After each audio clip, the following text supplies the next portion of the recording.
American Transcendentalism and its liberation from traditional Christianity.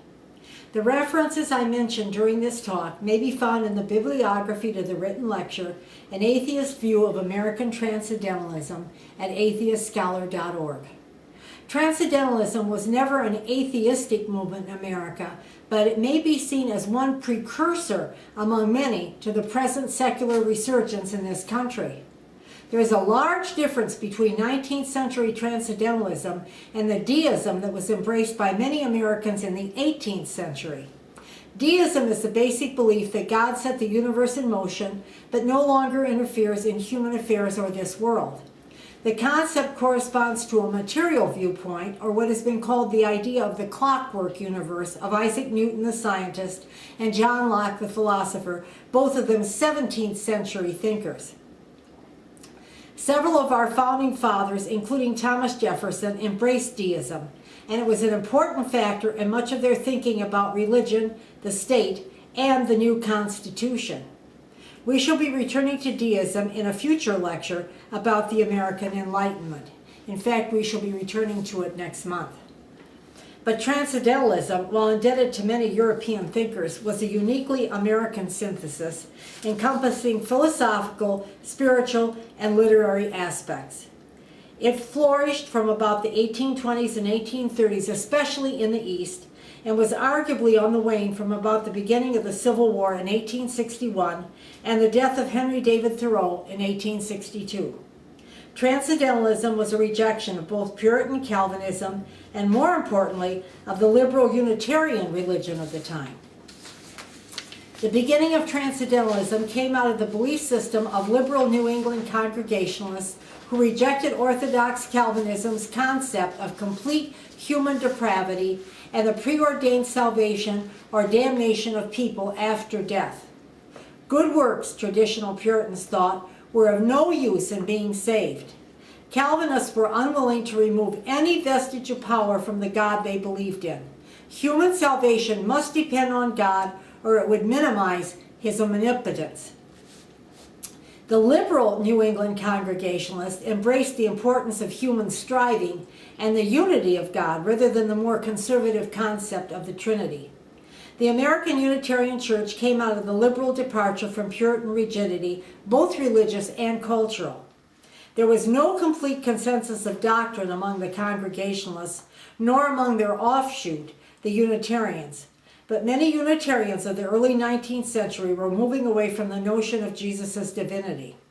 Most of the Unitarians at first held to the idea that Jesus was lesser than God, but still greater than humans.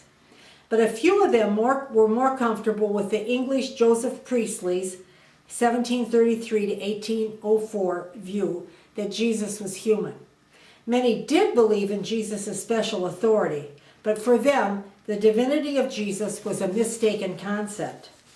The foremost Unitarian preacher, William Ellery Channing, 1780 to 1842, was a very important influence in laying the groundwork for Unitarian tenets. He characterized traditional Congregationalism as a religion of fear and argued that Jesus had saved humans not merely from punishment, but from sin as well. He accused more conservative Christians of conspiracy to limit the liberty of Christians through the ages. Channing was an advocate of the concept of revelation through reason and not scripture. In 1828, he gave an important sermon called Likeness to God, in which he proposed that human beings partook of divinity within themselves. He maintained that humans might achieve a growing likeness to the Supreme Being. Let us keep in mind that the quarrels between conservative and liberal Congregationalists and the beginnings of American Unitarianism were fraught with philosophical but economic consequences. Interestingly, many wealthy and socially connected Congregationalists were leaving their traditional churches during this time and joining more liberal ones. Their departure meant a loss of income for many congregations. The Unitarian movement took the emerging liberalism to a greater extent. The Unitarians were quite modern, reducing deity to an inner principle in each person and maintaining the individual was the true force of moral light. Oddly enough, while many were advocates of John Locke's empiricism, they did not advance their belief system beyond miracles.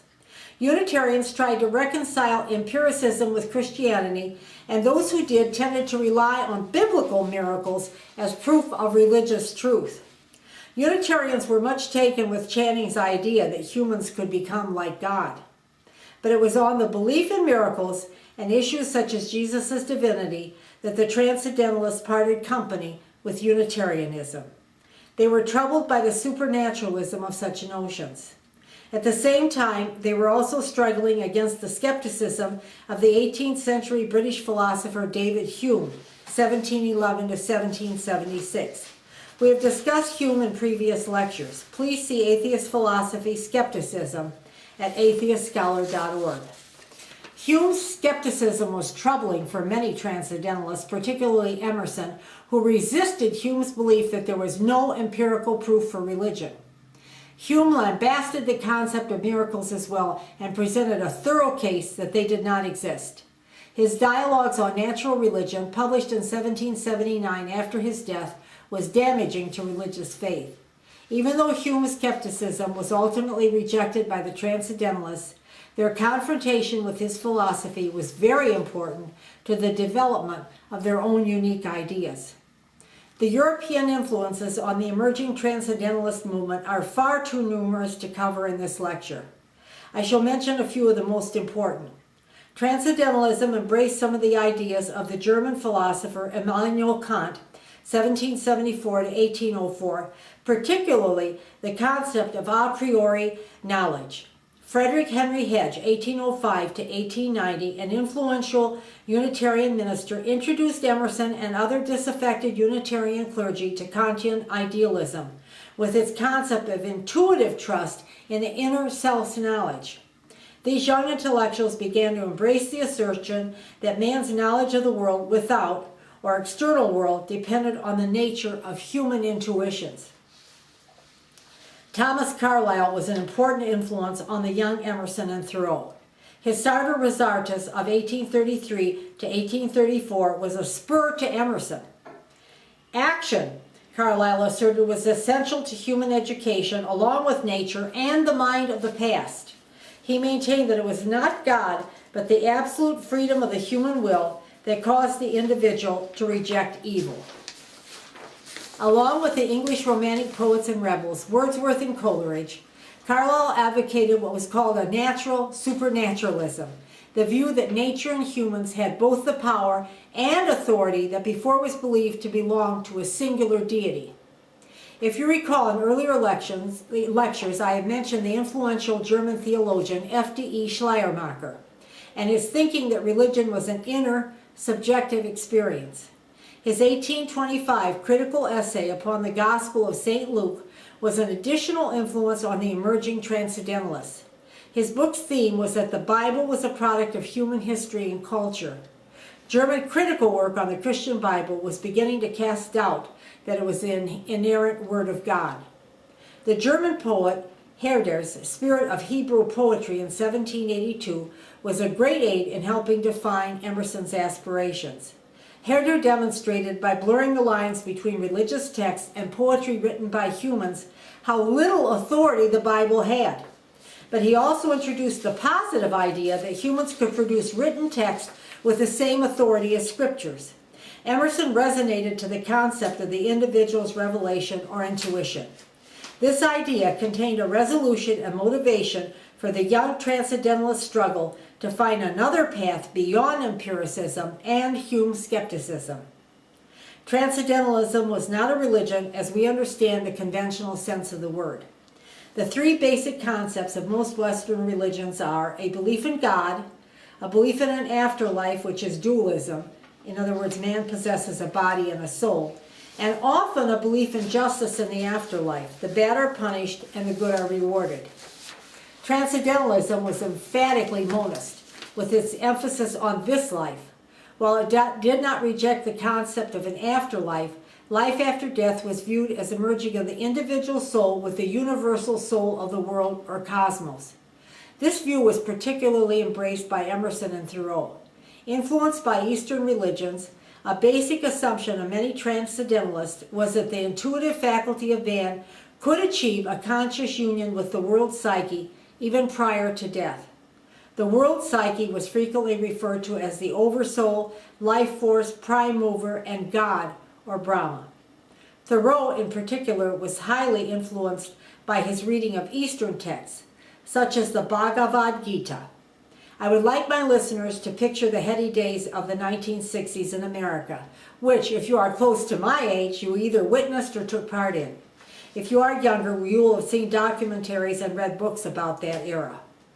It was a time of anti-war fervor, experiments in communal living, disgust with traditional religion and politics, a surge of support for civil rights, along with the antipathy for competition, capitalism, and the growing conformism of society. Try to keep this picture in mind as my talk progresses.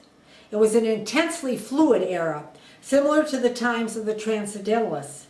In fact, Transcendentalist works were very influential in the 60s, particularly the work of Thoreau. It was de rigueur to be familiar with his essay on civil disobedience. There are many comparisons to be made between the two eras. Before I discuss the basic premises of the Transcendentalist movement, I would like to list some of the reasons for the rise of American Transcendentalism. Paul Buller believes that several independent occurrences, thoughts, and tendencies converged in the New England of the 1830s. We have already mentioned the steady decline of Calvinism. There was also a steady rise in secularism due to the impact of science and technology. A Unitarian intelligentsia emerged with the means, leisure, and training to pursue literature, philosophy, and scholarship. We have already mentioned how the young intellectuals of the era found Christianity irrelevant. Burgeoning industrialization and the intrusion of the machine into the New England garden had become disturbing to the new generation of thinkers. Another factor that came into play was the greater frequency of Americans traveling abroad. Some American intellectuals were very influenced by the new European ideas. Several important thinkers converged on the New England scene: Emerson, Thoreau, and Margaret Fuller. These three had the energy, intelligence, and the will to try to alter the problems in American culture. Finally, Buller maintains, people like the Transcendentalists were taken over by the simple demands of logic. How could intellectuals who took ideas seriously accept modern science and retain outmoded religious views?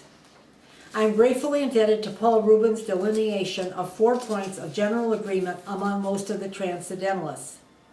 We should remember that in keeping with their extreme individualism, most Transcendentalists did not readily agree with each other concerning most issues. I have previously mentioned, and this is very important, the Transcendentalist belief in using the intuitive sense rather than the rational or intellectual senses in order to achieve a conscious union of the individual psyche with the world soul. But here are 4 more basic assumptions shared by many of them. 1. An individual is the center of the universe, and in the individual may be found the clue to nature, history, and finally the cosmos. This idea was less a rejection of God rather than a privileging of the individual. 2. Since the structure of the individual self is replicated by the structure of the universe and vice versa, understanding and knowledge should first come from self-knowledge. 3. Most Transcendentalists believe nature was symbolic, replete with signs, a living mystery. If you remember my earlier lectures, this concept was very Neoplatonic. 4. An important idea of the Transcendentalists was that virtue and happiness in life were dependent on self-realization. An individual in search of fulfillment had to learn to balance 2 tendencies: a desire to expand, to embrace the entire world, to become one with that world, and an opposite desire to contract, to assert one's individuality, to withdraw, to be unique and special. Many of the Transcendentalists believed in the principle of correspondence, the concept that the external is united with the internal. Correspondence was part of the system of beliefs of the Swedish visionary Emanuel Swedenborg, 1688 to 1772. Transcendentalists did not think nature was anything but neutral. They were aware that we humans project our mood or psyche on an indifferent and objective natural world. That is why the Transcendentalists believed so strongly that studying nature was the same as studying oneself. Walden, Thoreau's important 1854 volume, is filled with correspondences. Readers gradually begin to realize that in many passages, Thoreau is not just speaking about nature, but also of the human condition. Emerson was also attracted to the doctrine of correspondence. In his lectures to adult education groups in the winter of 1833 to 1834, Emerson expounded on the idea that nature was the sacred text that should be studied, rather than the Bible. I'm dependent on Paul P. Rubin's American Transcendentalism for the following list of the basic tenets of Transcendentalism. Once again, though, let us keep in mind that these listings are of a general nature. The Transcendentalists were far too individualistic for all of them to have agreed on 19 principles as listed by scholars.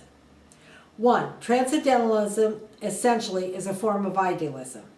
2. The Transcendentalist transcends or rises above the lower animalistic impulses of life, animal drives, and moves from the rational to a spiritual realm. 3. The human soul is part of the oversoul or universal spirit, or float, to Whitman, to which it and other souls return at death. 4. Therefore, every individual is to be respected because everyone has a portion of that oversoul, or God. This oversoul or life force or God can be found everywhere. Travel to holy places is therefore not necessary. God can be found in both nature and human nature. Nature, Emerson stated, has spiritual manifestations. 7. Jesus also had part of God in himself. He was divine as everyone is divine, except in that he lived an exemplary and transcendental life and made the best use of that power which is within each one. 8. Miracle is monster. The miracles of the Bible are not to be regarded as important as they were to the people of the past. Miracles are all about us. The whole world is a miracle, and the smallest creature is one. A mouse is miracle enough to stagger quintillions of infidels, said Whitman.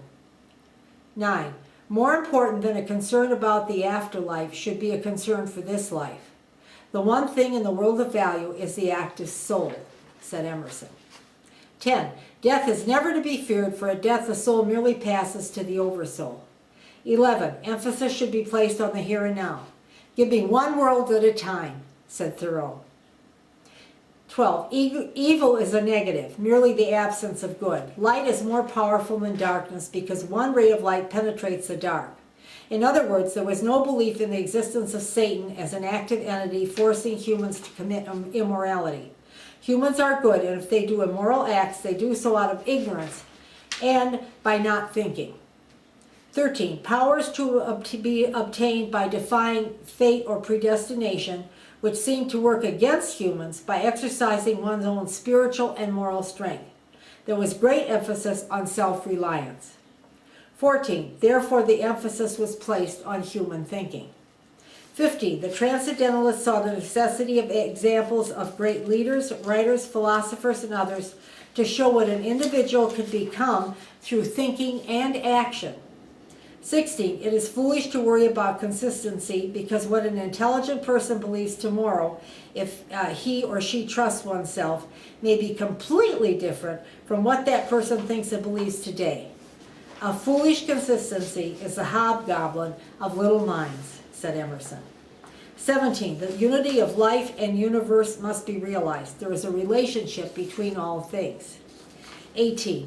One must have faith and intuition, for no church or creed can communicate truth. 19. Reform must not be emphasized. True reform comes from within. The big three of Transcendentalism this lecture will discuss are Ralph Waldo Emerson, Henry David Thoreau, and Margaret Fuller. We shall also glance at Theodore Parker and George Ripley, and then turn to Bronson Alcott, who despite his faults and imprecise thinking was an important influence on the movement. I would now like to focus on the most important member of the Transcendentalist movement, Ralph Waldo Emerson, 1803 to 1882, whose impact on the new philosophy was profound. Emerson's public addresses, his complete essays, first series 1841 and second series 1844, and many other works were masterly in their call for an awakening in America, for a new way of thinking, for an idealism that was grounded in the practical. William Emerson, the writer's father, was a liberal minister who had died very young. Emerson's family was left quite poor, but the intellectual world beckoned to him from his early years. His father's sister, Mary Moody Emerson, was a formative influence on him, and they kept up a vigorous correspondence until the end of her life. The family came from a long line of ministers who embraced the fundamentalist ideas of Jonathan Edwards, the author of the fiery sermon, Sinners in the Hand of an Angry God, in 1741. It is still studied by scholars for insight into the Great Awakening of 1730 to 1750 in the United States. At Harvard, when Emerson encountered Hume, he barraged his aunt with a series of letters hoping she could somehow counter the great skeptic. Interestingly enough, Mary Moody Emerson ridiculed the humanistic liberal ministry springing up in New England during that era. She found them weak and insipid. Emerson became a Unitarian minister but was increasingly assaulted with doubts. He believed in the basic core of Christianity at that time, but he had become doubtful concerning the practice of celebrating the Lord's Supper. By the time Emerson became chief pastor of Boston's Second Church in 1830, the practice of the Lord's Supper had began to dismay him. Many parishioners who were members of the various Unitarian churches in the area felt the same way. Communion seemed to be a barbarous rite. Emerson commenced trying to explain to the church's governing board that he thought Jesus had never intended the supper to become a ritual. But Emerson's final conclusion about communion was most interesting in that it revealed the character of the man and the kind of self-reliance common to the American Transcendentalists. Emerson decided that even if Jesus had intended his Last Supper to be permanently celebrated by Christians, it did not matter. If Emerson felt that the rite was disagreeable to his feelings, then he was obliged not to adopt it. Although he was popular with his congregation, the church's pew proprietors accepted his resignation in 1832. This early struggle over Christian doctrines reveals the emergence of two important themes as Emerson's work and thinking matured. He believed in the primacy of individual beliefs and the superiority of creativity over the forms it has generated. The forms, he argued, become fixed and meaningless. They are outstripped by the creativity that produced them, and its spirit creates ever-emerging and ever-renewing forms. In time, Emerson earned much of his income from the lecture circuit, where his ideas and his expression of them became very popular. In August of 1837, Emerson gave a groundbreaking talk to the Phi Beta Kappa Society. With this speech, he opened the floodgates of an attempt at a new American literature, rooted in earlier literary traditions but not hampered by a sense of inferiority to the European past. The speech contained a resounding prophetic note that nature and tradition can be made transparent and understandable by the enlightened mind. The exaltation of its words can be felt when one reads the speech. Imagine the effect on those who heard them. The scholar, he insisted, must use the past works of great writers to unlock the creativity within him. Creative reading would lead to creative writing and self-trust. Had we Americans only had an institution to support Emerson's advice, we might have attained a particularly excellent new tradition. As it was, Emerson's speech helped mark the beginning of a modern phase of American literary tradition. On July 15, 1838, Emerson delivered a seminal speech to the senior graduating class of the Harvard Divinity School, of which he was a graduate.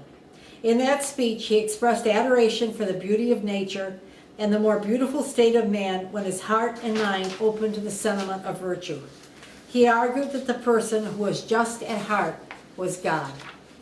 He criticized the Christian church for deifying the person of Jesus and reducing itself to an ancient mystery religion, with Jesus as a demigod, like Osiris or Apollo. Jesus' exhortation was to try to achieve spiritual perfection, Emerson maintained. He went on to disparage belief in miracles, an important belief for many Unitarians during that era. He said, "To aim to convert a man by miracles is a profanation of the soul." For many Unitarians, miracles were empirical proof of Christianity, and Emerson was exulting that he no longer needed them. He was proclaiming the exciting message that God was to be found within each individual self, here and now. Andrews Norton, 1786 to 1833, often called the Unitarian Pope, and other conservative divines pilloried Emerson's speech. But the spark had been lit. These two speeches, the American Scholar and the Divinity School Address, were watershed moments in both American literature and religion. Around the same time, 1836, Frederick Henry Hedge, 1805 to 1890, began to organize what eventually came to be called the Transcendental Club. He suggested to Emerson that disaffected young Unitarian clergy needed a place to discuss their ideas. It had become almost impossible to do so in the overheated atmosphere of the religious controversies being generated. George Ripley and Bronson Alcott were also included, and the group met for about 4 years, sponsoring the Dial, the most important transcendental journal, and Brook Farm, Ripley's Experiment in Communal Living, both of which we shall be glancing at in a little while.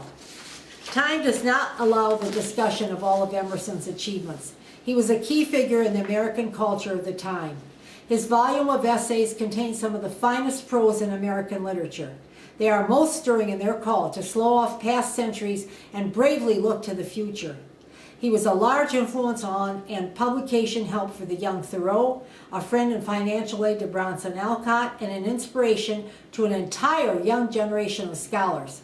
Emerson wrote against the ill treatment of American Indians, particularly the relocation of the Cherokees in 1838, and attacked the institution of slavery.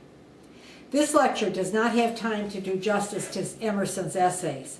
I shall mention the titles of a few from the first volume, published in 1841, a compilation of 12 essays. They were titled History, Self-Reliance, Compensation, Spiritual Laws, Love, Friendship, Prudence, Heroism, the Oversoul, Circles, Intellect, and Art. Here is what Orestes Bronson, who had attacked Emerson for years for his writings and ideas, said in his review of the essays in the Boston Quarterly Review. He who reads it will find that he is no longer what he was. A new and higher life has quickened in him, and he can never again feel that he is merely a child of time and space, but that he is transcendent and immortal. Bronson meant not Christian immortality, but that of the here and now. I would like to quote a few sentences from the essay Self-Reliance. Whoso would be a man must be a nonconformist. Insist on yourself. Never imitate. Nothing can bring you peace but the triumph of principles. We non-believers may regret Emerson's failure to leave deity behind altogether when he embraced the vague and fuzzy concept of the oversoul. But his belief that divinity lies in each individual was yet another step along the road to secularism. The self-reliance he extolled was in keeping with the best of American tradition, as was his individualism and his belief in human improvement. In 1854, Henry David Thoreau, 1817 to 1862, moved to Walden Pond and built a cabin there. He was trying an experiment in living that would ultimately be more successful than Fruitlands or Brook Farm. As Barbara Parker states, it was a phalanx of one. Here is what he said at the beginning of his book about the experiment Walden.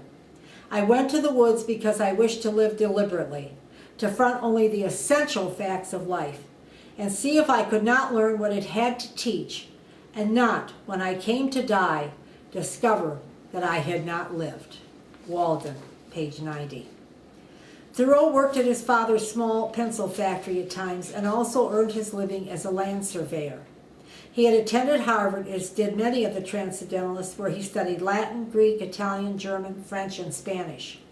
In 1837, he was among the graduating class that heard Emerson's Divinity School address. He taught in the public schools of Concord when very young, but like Bronson Alcott, resigned because he refused to administer corporal punishment to his pupils. He and his brother John started a private school, the Concord Academy, in 1838, but it was not successful, and John died of tetanus in 1842. John's loss was a crushing trauma for Thoreau because the two brothers had been very close, sharing trips and experiences. When Emerson met Thoreau, he urged the young writer to keep a journal. Thoreau did all his life, and it extended to 20 volumes. They have all been published. Barbara Packer says that Emerson valued Thoreau's simplicity and directness, his union of intellectual brilliance with physical grace and strength, and his natural and instinctive nonconformity.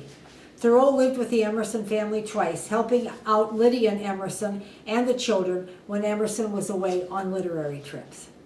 Despite Thoreau and Emerson's drift apart as their beliefs and ideas evolved in somewhat different directions, they maintained their respect for one another and remained friends throughout their lives. When Thoreau returned from Harvard to Concord, almost his first act was to sign off from the local parish. Later, when dying, he was asked if he had made his peace with God, and he wittily replied that he had never had any quarrel with him. He is often described as a post-Christian.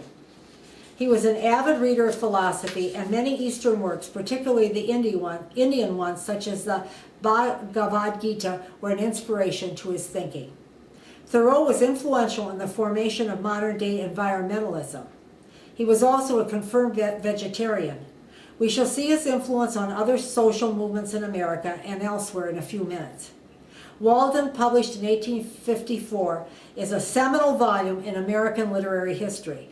The most significant transcendental literary magazine, The Dial, first edited by Margaret Fuller, published Thoreau's early work at the urging of Emerson. Later, when Emerson became its publisher, many essays and pieces by Thoreau were highlighted in The Dial. The Dial was having financial and intellectual difficulties, and Thoreau's work helped give it some consequence. Bronson Alcott's aphorisms published in the journal were rather vague and fuzzy and a perfect target for other authors to lampoon. The magazine was getting a reputation for silliness that did not need to be taken seriously. Barbara Parker states that Thoreau's work in The Dial is a perfect demonstration of what many small regional magazines try to do and usually do not succeed. The young writer, trying to find his voice and style in the early issues, finally emerged as a strong, powerful, and confident writer as the work progressed. One may trace Thoreau's literary development through the Dial issues. After the Dial ceased publication in 1844, Thoreau tried to find another outlet for his essays. He was working as a land surveyor, and his writing was not progressing well. He was not popular for the most part on the lecture circuit, and his written submissions were being regularly rejected. So symbolically, on July 4th, 1854, he moved to Walden Pond, Massachusetts, where he remained for 2 years, 2 months, and 2 days. It was there that he completed the volume, A Week on the Concord and Merrimack Rivers, a tribute to his brother John. He also finished the first draft of Walden. In Walden, Thoreau shows himself as a seeking transcendentalist, but also as a shrewd, humorous, down-to-earth, and hard-headed Yankee that he was. He was brilliant, contrarian, impatient, idealistic, and sometimes intolerant. He was also one of the transcendentalists who clung most tightly to his ideals and ethics. It is difficult to convey in this short lecture the beauty, idealism, style, practicality, and humor of Walden. The reader is slowly drawn into the book and begins to participate in the delight of Thoreau, at last alone, working creatively and allowed to carry out his experiment of living boldly. He stated that the mass of men lead lives of quiet desperation. He informs readers that he wished to lead a life of simplicity and independence. We read of how he lived according to his principles. He did not eat meat or hunted any longer. He had dirt floors to save money in cleaning, but he only economized on material items. He spent his life at Walden, all its hours, extravagantly, with avidity and purpose. He was not impractical. He was shrewd in his economics and purchases. He did not idealize nature as much as he loved it, studied it, and was comfortable in it all his life. He talked of the desperate city, but also of the desperate country. He described the darkness of nature concretely and poetically. I urge everyone to read Walden at least once because the style, simplicity, and grandeur of the book is hard to convey, and the experience of encountering it oneself is unforgettable for many readers. Walden is not only about nature, however, it is about reading and writing as well. In Walden, Thoreau maintains that writing is the work of art closest to life itself. He recommends and calls for books that demand reading in a high sense, not merely intellectual but inspirational. He calls such volumes heroic and lists them for his readers, the Vedas and the Bible, along with Homer and Dante and Shakespeare. Please do not, as secular thinkers, misunderstand Thoreau's recommendations when he mentions religious works. Many writers from the past were influenced in style and language from the best portions of those works. Thoreau was not a religious man in the conventional sense, but one who wanted to live life seriously and on a high level. While at Walden, Thoreau occasionally visited friends and did business in town. On one such occasion, in July 1846, he was arrested for tax evasion. The authorities were used to ignoring non-payment of the unpopular poll tax, which was $1.50 a year for male inhabitants over the age of 20. However, the Concord sheriff, or constable, Sam Staples, had begun to be exacting about collecting the tax. Thoreau believed the money helped support the Mexican-American War and the expansion of slavery in the Southwest. He had been eager for some time to replace thought with action, and now he had been given the chance. Staples had already arrested Bronson Alcott in 1843 for refusing to pay the tax. Alcott demurred because he declined taking part in supporting the machinery of the state. While Staples looked for the absent jailer, Judge Hoare, a friend of Alcott's, paid the tax and his fine. Alcott was released, but he had astonished Staples because of his willingness to go to jail, Staples said, for nothing but principle. Thoreau had already been locked up for the night when a lady wearing many dark veils appeared and paid his tax. It was likely his aunt, but she never spoke about the incident. Staples did not trouble to set Thoreau free that night. When he let Thoreau out the next morning, Staples reported that Thoreau was mad as the devil. Having a female relative pay one's tax was not the kind of heroic action Thoreau had contemplated. But the incident gave rise to Thoreau's stirring essay, Resistance to Civil Government, published in 1849, which was so important to Mahatma Gandhi's Indian Revolution of 1915 to 1947. It was also very influential on Martin Luther King Jr.'s civil rights movement in 1950s America and to Nelson Mandela's anti-apartheid fight in South Africa. In addition, the essay, often known as Civil Disobedience, was a large influence on the resistant movements of the 1960s and 1970s in America and elsewhere. When they encountered Thoreau, young people found resonance in his work with their own opposition to the Vietnam War and society's encroaching commercialization. As I have said, Thoreau was opposed to the Mexican War of 1846 to 1848 and the institution of slavery. He said, "I cannot for an instant recognize that political organization as my government, which is the slave's government also." In 1851, an escaped slave, Thomas Sims, was arrested in Boston and held at the federal courthouse. The judge refused to release him, and he was escorted to a warship to be transferred back to Georgia by 300 soldiers amid a large crowd shouting, "Shame!" His owner had him publicly whipped when he was returned. There were other inhumane and egregious cases of returned slaves as well. Sims' story had a happy ending, however. The indomitable slave was later sold to a new owner in Mississippi, escaped, and returned to Boston to live as a free man. The draconian practice of recapturing escaped slaves was due to the new Fugitive Slave Act that was passed after much controversy in 1850. There had been an older slave law which had often been ignored. But this new law had teeth. It provided, says Packer, for federal rather than state administration of the procedures taken to recapture escaped slaves and return them to their owners. Slavery was not only continuing in the United States, but expanding. Earlier, in 1838, 16,000 Cherokees in what is now Kentucky and Tennessee and other states were shamefully relocated. These Cherokees were assimilated people owning property, carriages, plows, and spinning wheels. A few, a very small minority, accepted the United States government's decision to relocate them to so-called Indian country in what is now Oklahoma. The government used that as an excuse to force the large majority who resisted to move as well. Thousands of Cherokees died on the forced march to the west of the Mississippi. Emerson sent a despairing protest to the government, but it was ignored. In resistance to civil government, Thoreau had advocated nonviolent action to protest government wrongs. But later, he regrettably supported John Brown, who along with his sons killed unarmed pro-slavery settlers in Kansas in 1856. In 1859, Brown conducted a very ill-planned and irrational attack on the federal arsenal at Harper's Ferry, Virginia. Brown was sincere, but he was a religious fanatic, and his actions were egregious and reprehensible. Brown and some of his followers were executed by the United States government in 1859. In a plea for him, Thoreau portrayed the religious fanatic Brown as an angel of light and a transcendentalist above all. From historical accounts of Brown, he would have been enraged to be described as a transcendentalist. Thoreau praised Brown for believing a man has a perfect right to interfere by force with the slaveholder in order to rescue the slave.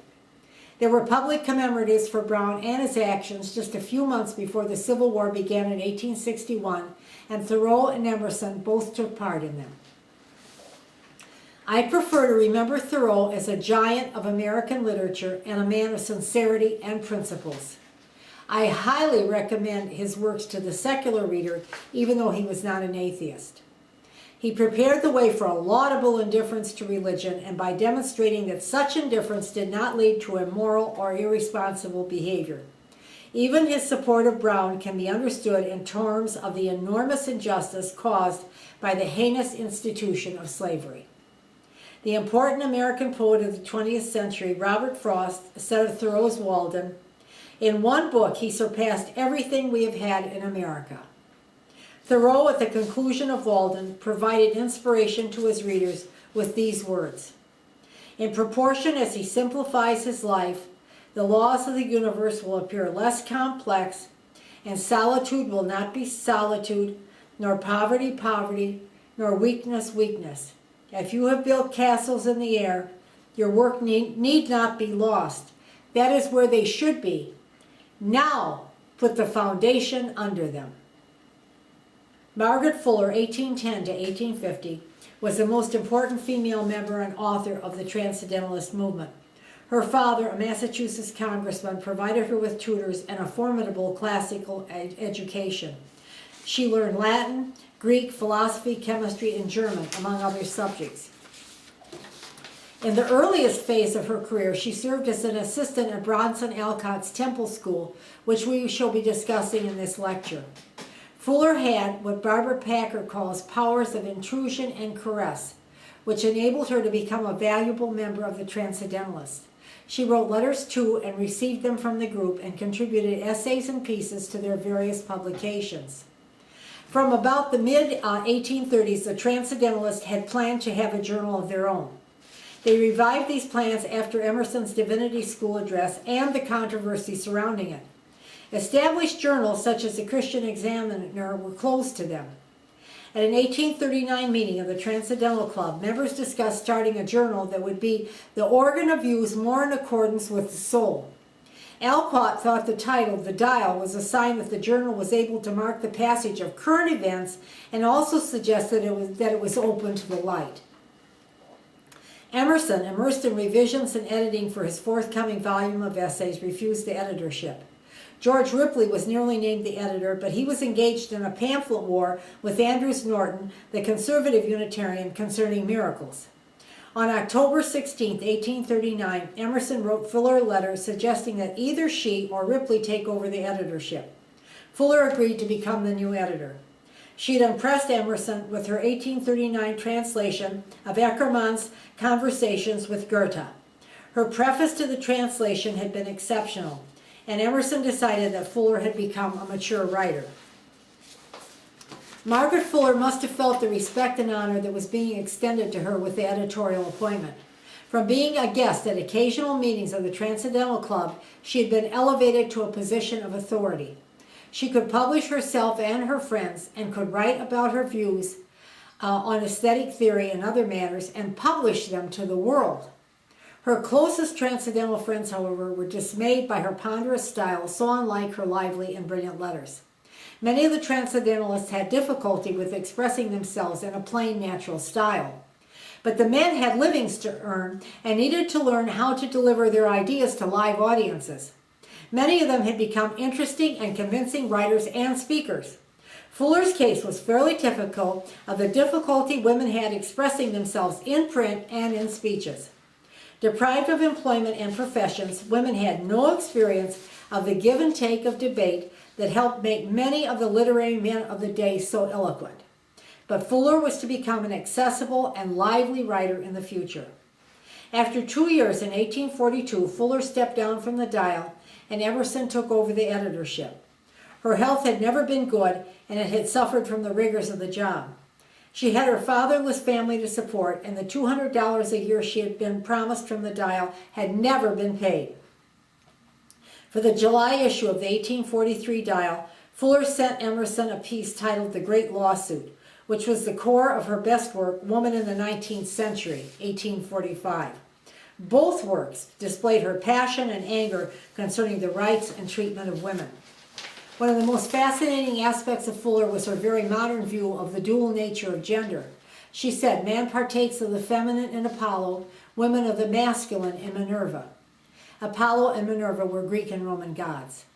She wrote concerning the love people might experience for those of the same gender. But just as the Transcendentalists could not quite rid their vocabulary of God, Fuller could only conceive of such love as spiritual and not sexual. She was not able to think all the way through to conceiving of same-sex people engaging in physical love. But she did write very movingly of her platonic love and friendship with a beautiful young married woman. Fuller and some of her female friends were ahead of their time in questioning the notion of chastity and the so-called devastating experience of its loss for women. In 1844, she had been reading letters from a friend about the female prisoners at Sing Sing. Fuller's friend, Georgiana Bruce, was an assistant matron there, and Fuller wrote that she had a question for Bruce to ask the women about chastity. She wondered, did they see any reality in it, chastity, or look on it merely as a circumstance of condition, like the possession of fine clothes? The women prisoners were questioned by Bruce. They told her that they did not feel ruined when they lost their chastity, whether their sexual experience had been voluntary or brutally imposed. Fuller and her friend helped to expose the myth of the ruined woman who had lost her chastity, which probably had been conjured up to keep the sexuality of women in check. Fuller was invited by Andrew Greeley and his wife to live with them in New York and become a writer for the New York Tribune. She wrote about 250 articles for the Tribune, where she was finally able to abandon her ornate and ponderous style. She very quickly began to pen sharp, penetrating, and pithy reviews of such authors as Longfellow and Carlyle. She went to Italy for the Tribune from 1846 to 1849, sending the paper hundreds of pages of writing. While there, Fuller became involved in Giuseppe Mazzini's fight for Italian liberty. She and a young Italian aristocrat who was a Mazzini supporter were secretly married in Italy, and Fuller gave birth to a baby girl. They were returning to New York when their ship was wrecked by a hurricane off the coast of Fire Island, New York in 1850. Fuller, her husband, and their child were tragically drowned. I have only glanced at Fuller's achievements, but one of the most important was instituting conversations for women, which were held in Boston from 1839 to 1844. They were 2-hour sessions costing $10 for 13 weeks. About 25 to 30 women attended. They were an income for Margaret Fuller, but more importantly, they helped her fulfill her desire to help women overcome their reticence. The discussions were about different topics, and after an opening monologue, Fuller would insist that the women offer their own opinions for a general discussion. The sense of liberation and confidence the women experienced was very significant. A young woman who attended said of the conversations, "I found myself in a new world of thought. Perhaps I could best express it by saying I was no longer the limitation of myself, but I felt that the whole wealth of the universe was open to me." The motivation and exultation felt by those people who came into contact with, studied with, or worked with the Transcendentalists is not mentioned often enough in histories of the movement. Sometimes the Transcendentalists erred, and sometimes their plans failed, but they were a vital inspiration to individuals, to groups, and to our country to strive to pursue worthy goals. The Transcendentalists were not content with material gain and cheap amusements. They were an invigorating and elevating force for many people. Before we turn to the controversial Bronson Alcott, I would like to glance at Theodore Parker and George Ripley, both of them vital to the Transcendentalist movement. Theodore Parker, 1810 to 1860, was the 11th child of the colonel who commanded the Minutemen at the Battle of Lexington in 1775. Unable to afford tuition, he sat in on classes at Harvard and then at the Harvard Divinity School in 1834. About that time, an old teacher of Parker's, George Noyes, published an article in a Christian periodical questioning whether it was possible to point out any predictions in the Old Testament that were later fulfilled by Jesus. He was almost prosecuted for blasphemy, but the charges were dropped. Parker was inclined to agree with his teacher. He began to immerse himself in German theological criticism, which, as we have learned in previous lectures, was very critical and skeptical of biblical scripture and of many Christian doctrines. The Germans approached scripture as a purported historical document that needed to be studied impartially. Parker translated a German work of De Wette, 1780 to 1849, who was convinced that the Bible is not a historical document at all, but rather a poetic or mythological expression of the hopes and beliefs of the Jewish people at the time when various fragments of the text were written. Parker attacked the concept of miracles, said all religions were the same, and finally questioned the belief system of the Unitarian Church. He denied its modest sacrament of the Lord's Supper and the notion that Jesus was divinely commissioned, as his miracles were said to prove. Parker also questioned the story that Jesus rose again and ascended into heaven after his death. Parker never denied admiration for Jesus, but by the time he had finished his translation of De Wette's introduction to the Old Testament in 1843, he had pretty thoroughly rejected Christian beliefs, including the simple doctrines of the Unitarian Church. He remained in the church even though the Association of Ministers attempted to pressure him into resigning in 1843. He had been accused of deism. His criticism of Andrews Norton, the Unitarian Pope, had not helped him. But the brave young man stood up to his seniors, and finally his best friends rallied to his side. Parker refused to be silenced or forced to resign. He was yet another transcendentalist who refused to support supernatural thinking and who helped pave the way for secularism. George Ripley was a Unitarian minister who came from the Harvard Divinity School, which was getting an increasing reputation for liberal theology. Ripley was ordained after graduation as a minister of the Purchase Street Church in Boston, Massachusetts. For a while, all went well. However, Ripley began to question many traditional Unitarian beliefs. About 1836, he began to engage in a pamphlet war with the aforementioned Andrews Norton concerning the question of miracles. Ripley was less concerned about the question of their reality than of the emphasis the church placed on the external so-called occurrences rather than on people's inner faith. Earlier, I mentioned the exemplary German theologian and philosopher F.D.E. Schleiermacher, 1768 to 1834. He was an important influence on many transcendentalists such as Ripley. Schleiermacher was convinced that religion should be an experience of the heart, a subjective experience, rather than one of external beliefs and doctrines. Some conservative theologians believe to this day that Schleiermacher paved the way for the development of atheism. Convinced his position concerning the necessity of inner truth in religion rather than external manifestations such as miracles was correct, Ripley resigned his ministry. He was a founding member of the Transcendental Club. Its first meeting was at his home. It is important to keep in mind that around 1837 to 1842, the United States had been plunged into one of its financial panics. This one due to the failure of the wheat crop, collapse of cotton prices, land speculation, currency difficulties, and other factors. Many people were devastated by the financial failure and dissatisfied with the existing social institutions. After George Ripley left the Unitarian Church, he and other investors began Brook Farm in 1841. It was an experiment in communal living. Barbara Packer states that, ironically, Emerson was making familiar pleas for the centrality of the individual at the time when his old friend, George Ripley, was attempting to lead his community in precisely the opposite direction. The Brook Farm enthusiasts desired more civilization and cooperation. Emerson wanted more individuality, and Thoreau wanted both less civilization and more individuality. Brook Farm's associates agreed to pay $500 for at least one share in the company. and the Brook Farm Association promised to pay a 5% dividend. Its school was popular with about 30 students attending, but by 1843 the community was already around 1,000 in deficit. Farming the land proved much more difficult than Ripley had anticipated. The members worked diligently but could not produce many marketable goods beyond milk and hay. They did without many small luxuries, but that did not offset the fact that the group could not raise sufficient produce from the garden. Only the school was profitable, but its profits were not enough to keep the association afloat.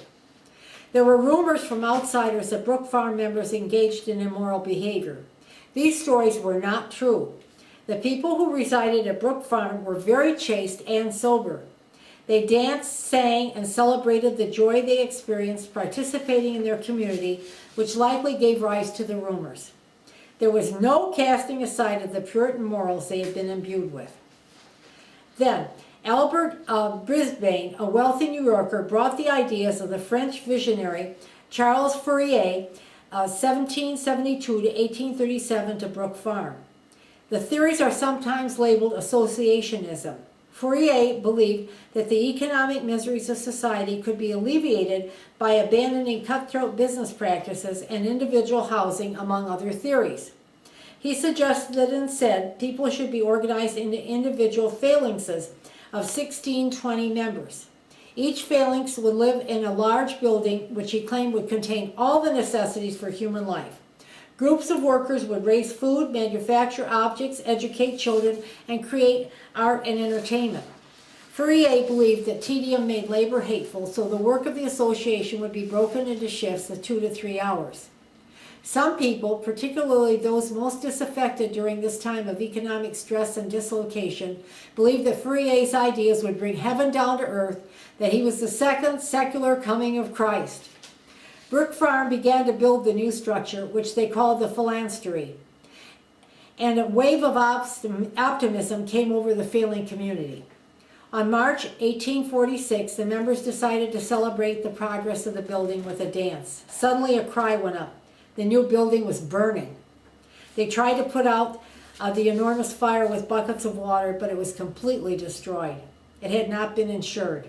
That catastrophe was effectively the ending of Brook Farm. Many members began to drift away. By 1847, Ripley and his wife rented out the farm grounds and moved to the city. Ripley eventually became a wealthy and influential literary critic in New York City. The experiment, though doomed economically, was not a total failure in terms of personal fruition. Many women came into their own in the community. In addition, there were individual members who experienced delight and fulfillment during their sojourn at Brook Farm. Here's John Codman writing 50 years later. All were kind to me. I was well mentally and physically. There remained one thing for me, to know that I was happy. Did I know it? Yes, I did. Here is another member, Mary Ann Dwight. The great doctrines of association fire my soul every day more and more. A deep, solemn joy has taken possession of my soul. I feel that I have a treasure that nothing can deprive me of. Brook Farm's idealism is still an inspiring message. People may fail, but they are often at their best when they try to bring new and stirring ideas into their culture. What courage these transcendentalists had to attempt to reify a social vision, to strive to bring it into reality. Their courage and goodwill shines through. The brief life of Brook Farm and its unique experiment would influence the United States communal living movement of the middle and latter part of the 20th century. Some of those later communities did succeed, and a few still survive. In the present day, such experiments are often called intentional communities, and they are an interesting and growing array of communes, eco-villages, housing cooperatives, and so on. Bronson Alcott, 1799 to 1888, a noted philosopher, author, and teacher, would also attempt to found an experimental community. Alcott was an inspiration to Emerson and Thoreau. He was a fervent abolitionist and vegan, a principled thinker in many ways ahead of his time. Today he is better known as the father of the famous novelist Louisa May Alcott, whose girls' classic Little Women, published in 1868, was a fictionalized account of the Alcott family. She wrote popular novels and pieces for magazines which helped support her parents and sisters. Bronson Alcott was born in Connecticut in 1799. His father traced their ancestry back to the colonial era.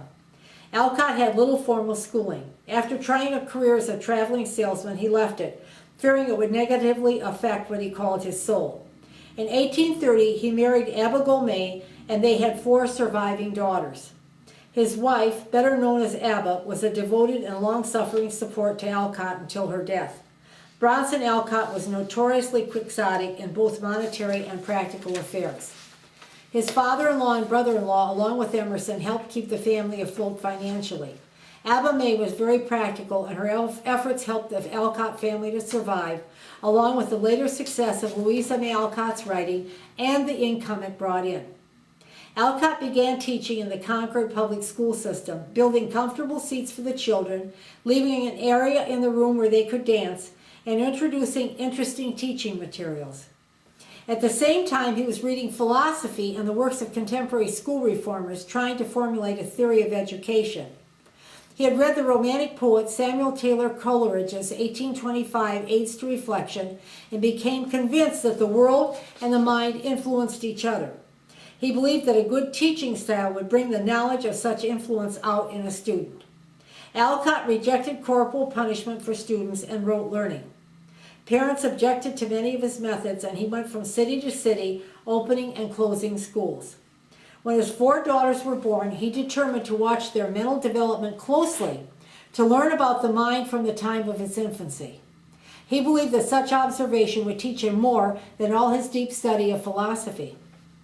Alcott decided to open yet another school in Boston, and William Ellery Channing, the prominent Unitarian minister, promised to help bring pupils to the fledgling institution.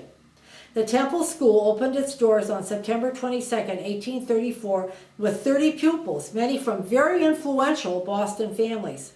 Matters seemed to be going well for a while.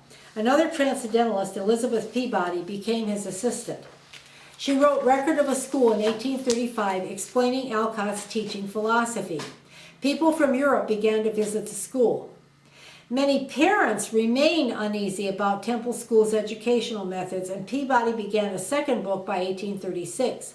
She expanded her explanation about Alcott's educational theories, and in this volume, Alcott was supposed to provide gospel texts, which he had used in his classes.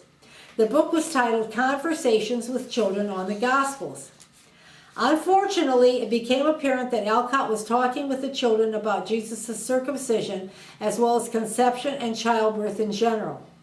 Peabody, in the summer of 1836, begged Alcott to excise her part in the conversation about circumcision in the book.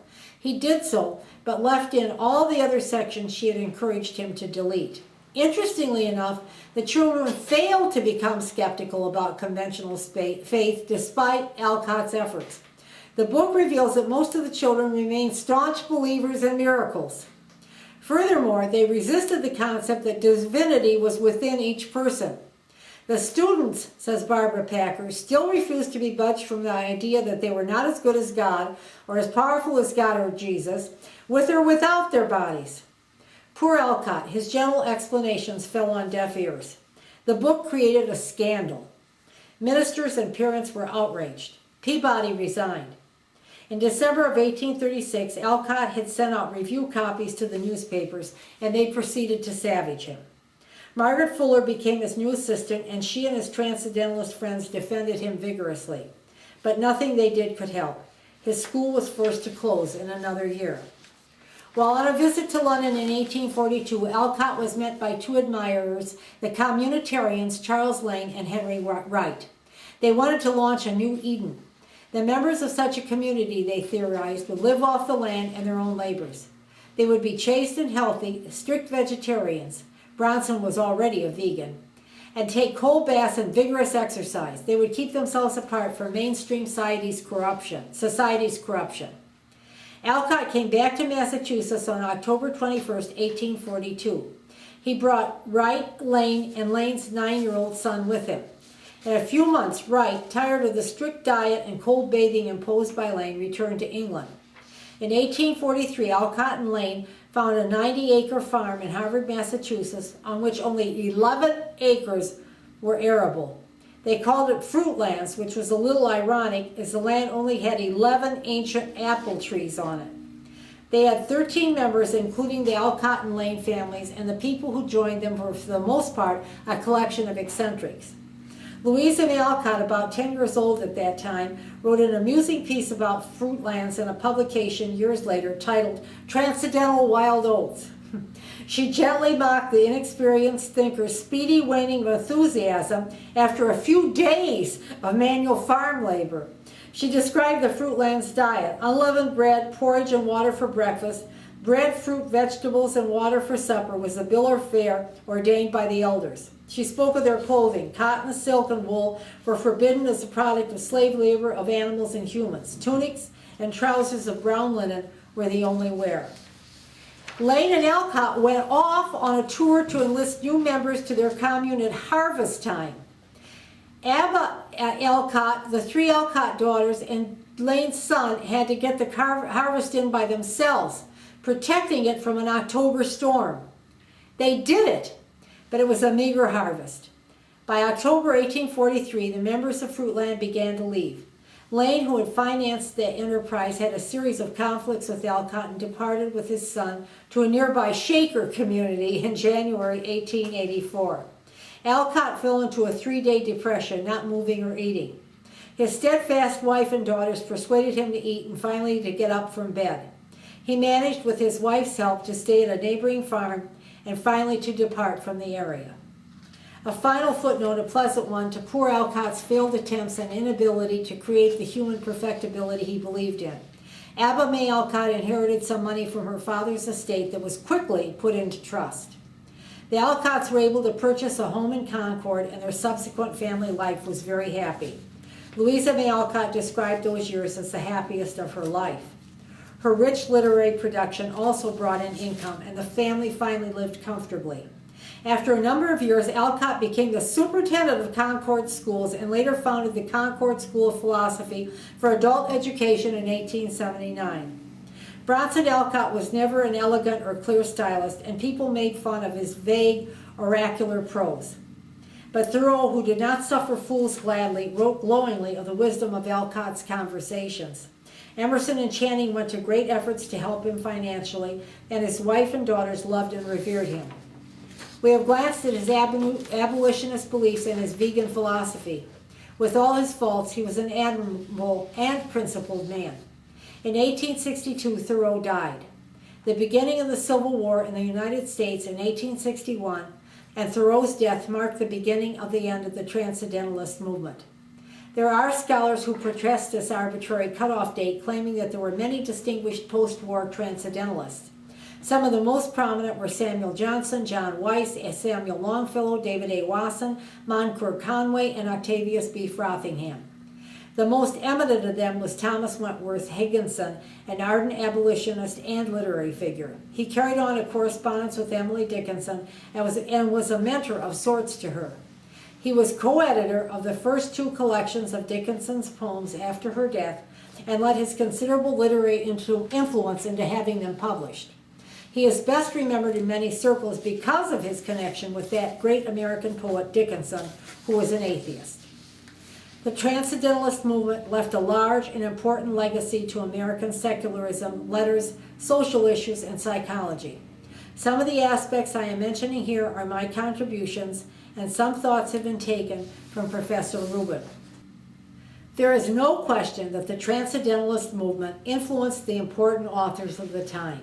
Edgar Allan Poe, Nathaniel Hawthorne, who spent a few months at Brook Farm and wrote about it in his Blithedale Romance in 1852, Herman Melville, whose great American novel, Moby Dick, in 1851, reflected many of the questions raised by the Transcendentalists, the preeminent Walt Whitman, the author of Leaves of Grass in 1855, and Emily Dickinson. Bronson Alcott and W.T. Harris began the Concord School of Philosophy in 1879. Professor Rubin states that the later famous psychologist William James was influenced by the movement when formulating his thoughts concerning the subconscious in 1890. I have already mentioned Thoreau's influence on Mahatma Gandhi, Martin Luther King Jr., and Nelson Mandela. Professor Rubin maintains that the beat writers of the 1950s America felt the impact of the Transcendentalists as well. He cites the movement's impact on later modern poets such as Robert Frost, Wallace Stevens, Eugene O'Neill, and Allen Ginsberg. He states that Transcendentalism influenced the 20th century movements of Black power, feminism, and sexual freedoms in the United States. Transcendentalism loosened the bonds of both Puritanism and conservative Unitarianism, moving toward a fuller, richer, and more idealistic view of man's nature and potential. Many romantic movements are ruined by the excesses they fall prey to.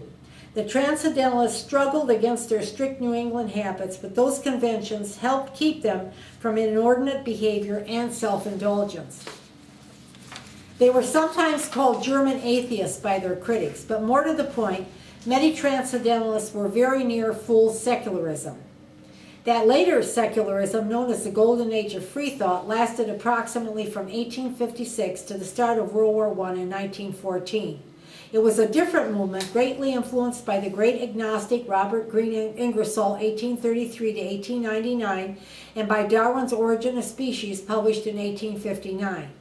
Please see Atheist History in the U.S. at AtheistScholar.org. We shall be looking at agnosticism in a future lecture, as well as Robert Greene Ingersoll. These are the words of Theodore Parker on the Transcendentalist movement: to test ethics by conscience, science by reason, to try the creeds of churches, the constitution of the states, by the constitution of the universe. The Transcendentalists grappled with important social issues that we of the 21st century are still attempting to resolve. I can only hope that our current secular movement, which is gaining great momentum at present, will retain the same high-mindedness, indeed, the grandeur of thought and action of the early Transcendentalist movement. This lecture has been a tribute to a noble movement of the past. It is also a look forward to a secular future where, in the words of Emerson, the hobgoblin of little minds has been soundly defeated, and the mists of superstition have been dispersed by the sunlight of reason. I would like to quote Thoreau once more as we conclude this lecture. He ends Walden by saying that the sun is but a morning star, which heralds the breaking of a new day, a new order, a new dispensation in America. Thank you for your attention during this long lecture. I am looking forward to our discussion.